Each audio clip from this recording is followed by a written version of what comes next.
Dobre, dneska informačné video pre všetkých, čo milujú One Piece. 22.7. je Medzinárodný deň One Pieceu, hej, pretože vtedy v roku 1997 vyšla prvá kapitola One Pieceu v Shonen Jumpe. Čo to znamená? Pripravili sme si pre vás jednu akciu, a to od dnes až do polnoci 22.7.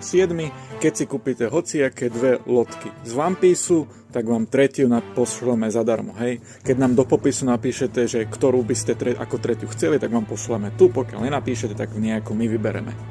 A taktiež 22.7.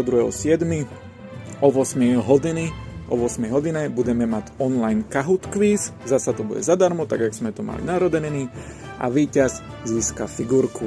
Hej, figurku ešte zverejníme, o ktorú sa bude hrať, to sa ešte musíme my dohodnúť s kolegom, že ktorú dáme. Link zasa prezdielame aj na TikTok story, aj na Instagramov story pol hodinu predtým, že sa môžete pripojiť a o 8 sa teda bude hrať. Hej, bude to čisto One Piece trivia. To je asi tak všetko, vidíme sa pri ďalšom videu.